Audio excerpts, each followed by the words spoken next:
Hola maestro, buenas tardes. Nosotros elegimos la novela de Madame Bovary.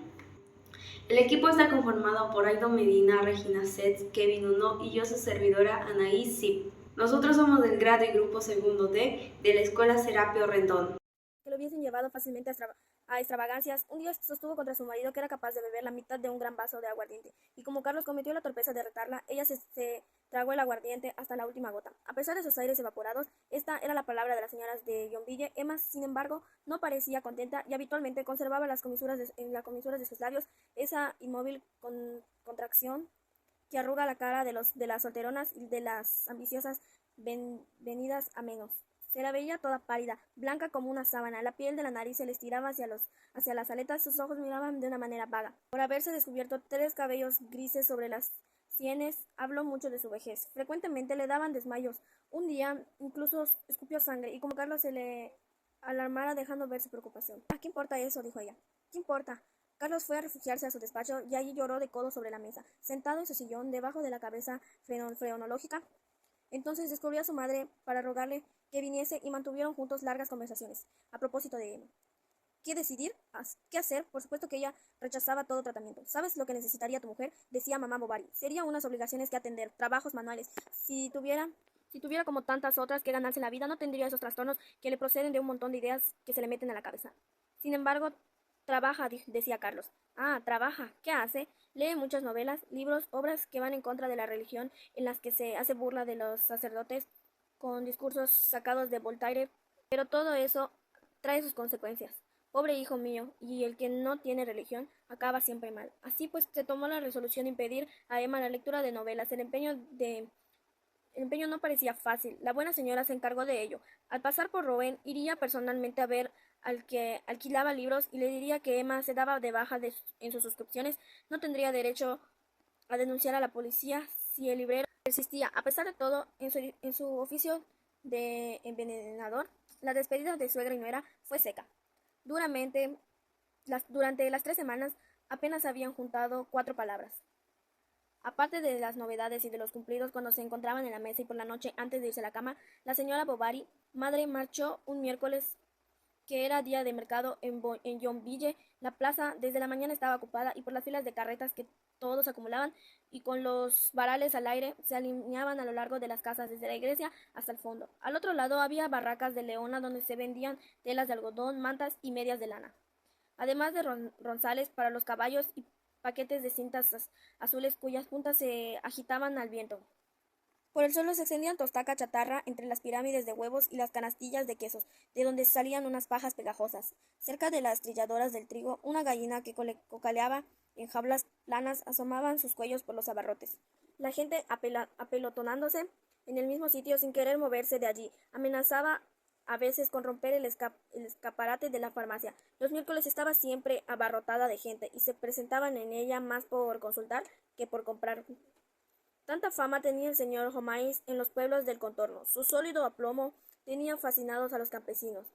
Le miraban como un médico mejor que todos los médicos. Emma estaba asomada en la ventana. Se asomaba a menudo a la ventana en provincias, sustituye a los teatros y al paseo, y se entretenía con observar al barbullo de los patanes cuando vio a un señor vestido de levita de terciopelo verde, llevaba unos guantes amarillos, aunque iba calzado con fuertes polainas, y se dirigía a la casa del médico seguido de un campesino que caminaba cabizbajo y pensativo. ¿Puedo ver al señor?, preguntó Justino, que hablaba en la puerta con Felicidad. Y tomándole por el criado de la casa, díganle que el señor Rodolfo Boulangers de la Huchette no era por vanidad de terrateniente, por lo que el recién llegado había añadido su apellido La Huchette. En efecto, era una propiedad cerca de Yonville, cuyo castillo acababa de adquirir con 2 fincas que él mismo cultivaba personalmente, aunque sin esforzarse mucho. Soltero y pasaba por tener al menos 15.000 libras de renta. Carlos entró en la sala. El señor Boulanger le presentó a su criado, que quería que los sangrasen porque sentía hormigas en todo el cuerpo. Esto me limpiará, objetaba todos los razonamientos. Bovary pidió pues que le trajeran una venda y una palangana, y rogó a Justino que la sostuviese. Después, dirigiéndose al aldeano ya lívido: no tenga miedo, amigo. No, nos respondió el otro. No, respondió el otro. Sigue adelante. Y con un aire fanfarrón tendió su grueso brazo. El pinchazo de la lanceta, la sangre brotó y fue a salpicar el espejo. Acerca el recipiente, exclamó Carlos.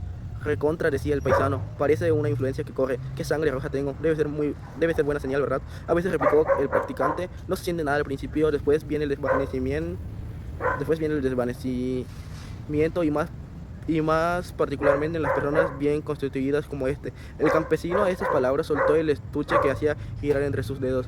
Una sacudida de sus hombros hizo estallar el respaldo de la silla, se le cayó el sombrero. Me lo sospechaba, dijo Bovary, aplicando sus dedos sobre la vena. La palangana empezaba a temblar en las manos de Justino. Sus rodillas vacilaron y se volvió pálido. Mi mujer, llamó Carlos. De un salto, Emma bajó la escalera. Vinagre, gritó él. Ah, Dios mío, dos a la vez. Y con el susto me acercaba a poner la compresa. No es nadie, vacilaron y se volvió pálido. Mi mujer, llamó Carlos. De un salto, Emma bajó la escalera.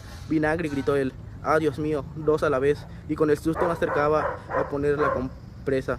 No es nada, decía muy tranquilamente el señor Boulanger, mientras sostenía a Justino en brazos y lo sentó en la mesa apoyándole la espalda en la pared. Madame Bovary empezó a quitarle la corbata, había un nudo en los cordones de la camisa. Tardó algunos minutos en mover sus ligeros dedos en el cuello del joven. Después echó vinagre en su pañuelo de batista, le mojaba con las sienes a golpecitos y soplaba encima delicadamente. El carretero se despertó, pero Justino seguía desmayado y sus pupilas desaparecen en su esclerótica pálida, como flores azules en leche. Habría que ocultarle esto, dijo Carlos. Madame Bovary tomó la palangana en el movimiento que hizo al inclinarse para ponerla bajo la mesa. Su vestido era un vestido de verano de 4 volantes, de color amarillo, de talle bajo y ancho de falda. Se extendió alrededor de ella sobre los baldosas de la sala y como Emma agachaba se tambaleaba un poco abriendo los brazos, los bullones de la tela se quebran de trecho en trecho según las inflexiones de su corpiño. Después fue a recoger una botella de agua y estaba disolviendo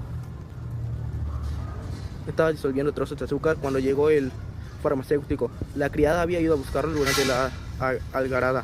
Al ver a su alumno con los ojos abiertos, respiró después dándole vueltas alrededor de él.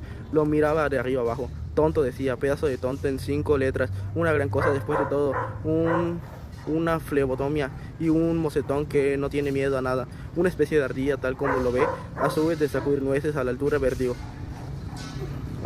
de vértigo. Ah, sí, habla, presume, vaya a una disposición para ejercer luego la farmacia, pues puede ocurrir que lo llamen en circunstancias graves ante los tribunales para ilustrar la conciencia de los magistrados. Tendrás que conservar la sangre fría, razonar, portarte como un hombre o bien pensar por un imbécil. Justino no respondía. El boticario continuaba. ¿Quién mandó venir? Siempre estás importunado el señor y a la señora. Además, los miércoles tu presencia me es indispensable ahora que hay 20 personas en casa. Todo por el interés que me tomó por ti. Vamos, vete, corre, espérame y vigila los botes. Cuando Justino, que estaba vistiéndose, se marchó, hablaron un poco de los desabastecimientos. Madame nunca había tenido.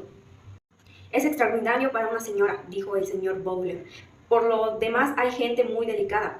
Así yo he visto en un duelo a un testigo perder el conocimiento, nada más que al ruido de las pistolas que estaban cargando. A mí, dijo el boticario, ver la sangre de los demás no me impresiona nada, pero solo el imaginarse que la mía corre bastaría para causarme desmayos, si pensara demasiado en ello. Entretanto, el señor Bowler despidió a su criado aconsejándole que se tranquilizase, puesto que su capricho había sido satisfecho. Me ha dado ocasión de conocerles a ustedes, añadió. Y miraba a Emma al pronunciar esta frase. Después depositó 3 frascos en la esquina de la mesa, se despidió fríamente y se fue.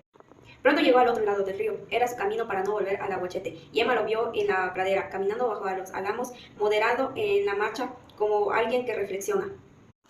Eres muy guapa, se decía. Es muy guapa esa mujer del médico. Hermosos dientes, ojos negros, lindo pie y el porte de la parisina.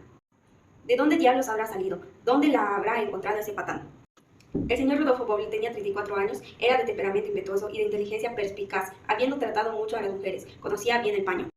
Aquella le había parecido bonita, por eso pensaba en ella y en su marido.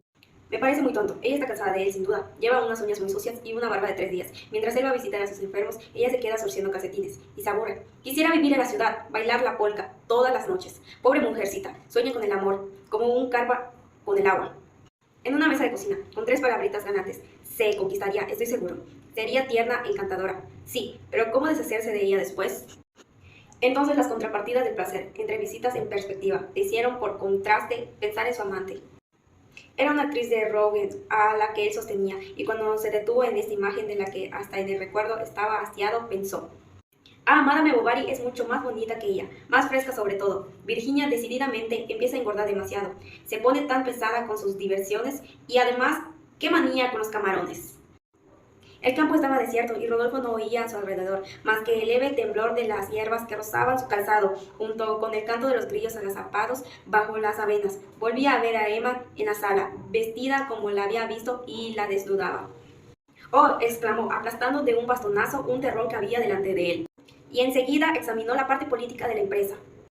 ¿Dónde encontrarse? ¿Por qué medio? Tendremos continuamente el crío sobre los hombros, y a la criada, los vecinos, el marido, toda la clase de estorbos considerables.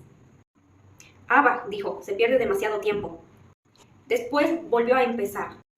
Es que tiene unos ojos que penetran en el corazón como barrenas, y ese cutis pálido, yo que adoro a las mujeres pálidas. En lo alto de la cuesta de Argel, su resolución estaba tomada.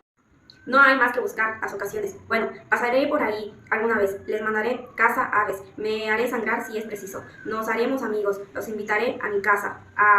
El que leímos es capítulo 7 de la página 267. Argumento de la obra. La novela describe la vida de Emma Bovary, una joven que no está satisfecha con su vida y su matrimonio. La novela detalla cómo Emma busca la felicidad en el amor y las compras, solo para enfrentar la adversidad y una muerte trágica al final. Tema. Se señalan emociones de tristeza, deseo y descontento. Emma siente una mayor falta de felicidad con su vida y sus vínculos. Cuarta parte. Tipo de narrador. Flowet usa un contador que sabe todo y brinda una vista clara de los pensamientos de los personajes, sobre todo de Emma. Parte del aspecto o mente de los personajes. Emma es vista como linda y llena de pasión, pero también como poco profunda y soñadora. Su mente muestra una pelea dentro de lo que quiere, en el amor y la verdad de su vida diaria. El lugar es rural y pesado, mostrando las normas de sitios en el que vive. La casa donde está es un signo de su encierro. La duración de la novela es del siglo XIX, con un contexto rural francés que condicionó la existencia de los personajes. En parte con la tragedia de Claire de la Lune, si bien Madame Bovary se considera una novela principalmente realista, con los sueños e ilusiones de Emma en algunos momentos pueden parecer idealizados. Luego, Emma escapa de la monotonía hacia un sueño loco. Fusión de cosas reales e ideales en la obra constantemente determina la confrontación de las tendencias románticas de Emma en lo ideal y en la vida real. Contexto histórico. Publicada en 1856, Madame Bovary se desarrolla en un periodo de cambios sociales en Francia, donde las estructuras tradicionales estaban siendo cuestionadas y las mujeres comenzaban a buscar más libertad e independencia. Beneficios de conocer las novelas del siglo XIX. Entendimiento cultural e histórico. Las novelas del siglo XIX reflejan las preocupaciones, valores y realidades sociales de la época. Conocerlas nos ayuda a entender cómo han evolucionado las sociedades y las culturas, así como en los problemas que enfrentan las personas en ese tiempo. Estas obras suelen explotar temas complejos y dilemas morales, lo que fomenta el análisis crítico y la reflexión sobre la condición humana. La influencia en la literatura actual. Muchas de las técnicas narrativas y temas introducidos en el siglo XIX han influido en la literatura moderna, ayudándonos a apreciar la evolución del arte literario. Prejuicios de guiar nuestras acciones a partir de la ficción. Expectativas irreales. Las obras literarias a menudo presentan visiones idealizadas de la vida, el amor o la amistad, que pueden llevar a expectativas poco realistas en la vida real. Nosotros investigamos un poco y tomamos el ejemplo de El orgullo y prejuicio de Jane Austen. Las relaciones románticas pueden parecer perfectas, pero en la vida real hay muchos más factores que influyen en una relación exitosa. Beneficios al contrastar el contexto del siglo XIX con el actual. Conciencia social. Al leer sobre las luchas de los personajes como Emma Bovary, podemos reflexionar sobre los avances logrados en términos de derechos y liberales para las mujeres hoy en día. Esto nos hace apreciar más nuestras propias libertades. Perspectiva sobre las relaciones. Las dinámicas familiares y románticas del siglo XIX pueden contrastarse con nuestras relaciones modernas, ayudándonos a entender que muchos problemas son temporales, pero también que hoy tenemos más herramientas para abordarlos, como la comunicación abierta.